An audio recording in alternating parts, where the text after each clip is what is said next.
કેમ છો બધા મજામાં? તો તમને બધાને ખબર જ હશે કે આજે મારા ગણપતિ બાપાનો 6થો દિવસ છે અને અત્યારે કંઈક સાંજના 7:30 વાગે બ્લોગ ચાલુ કર્યો છે. તો પ્લીઝ કન્ટિન્યુ બ્લોગમાં રહેજો. આજે અમે લોકો ઘણું બધું ડેકોરેશન કરવાના છે. તમને થોડીક જ વારમાં ડેકોરેશન દેખાડીએ.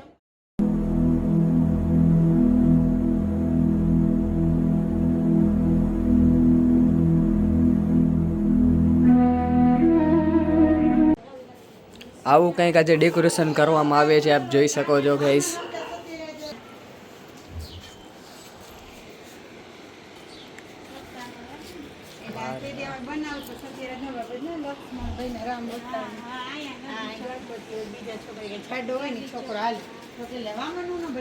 ડેકોરેશન કામ ચાલુ છે સરસ મજાનું.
જો અમે લોકો આરતી કરી લીધી અને હવે અમે લોકો ભેળનો નાસ્તો કરવા બેઠા છીએ.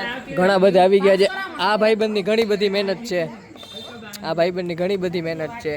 બધા બેસી ગયા છે. શક્તિ પણ બેસી ગયો છે નાસ્તો કરવા અમારા ભેગો. ભેળ બની ગઈ છે. બાબુ પણ છે, બધા છે. ભાઈબંધ પણ એક્ઝેક્ટ આવી ગયો છે જમવાના ટાઈમે. આવો વૈભવભાઈ આવી ગયા છે. હું નથી ખાવાનો, જો મારે એમને એમ જાય, હું નથી ખાતો. આની સત્યરાજની છે. અરે વૈભવભાઈ જો મારા ખાવું જ પડે ને, ખાજો. ખા હાલે ખા.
તો તમે લોકોએ જોયું કે અમારો ગણપતિ બાપાનો 6થો દિવસ પણ બહુ સરસ ધામધૂમથી અમે લોકો એન્જોય કર્યો.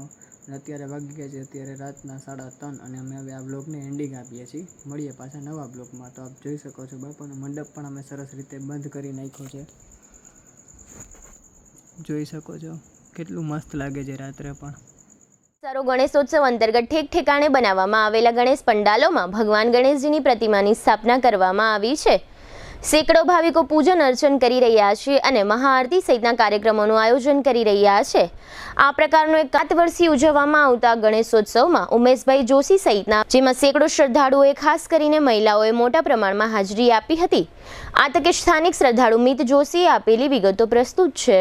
આ છે અમારા વિનાયકભાઈ કેરી. અમે કેટલા 7 વર્ષથી ગણપતિ ઉત્સવ કરીએ છીએ અને આજે અમે મહાઆરતીનું આયોજન રાખ્યું છે. 7:30 થી લઈને 8:30 1 કલાક મહાઆરતીનું આયોજન છે અને આ અમારા ગણપતિ બાપા વિનાયક રાજા છે. આ પ્રકારનો સેંકડો શ્રદ્ધાળુ ભાઈઓ અને બહેનો આ ગણેશોત્સવમાં ઉમંગભેર ભાગ લે છે. ભગવાન ગણેશજીની પ્રતિમાની સૌ પૂજા અર્ચના કરે છે.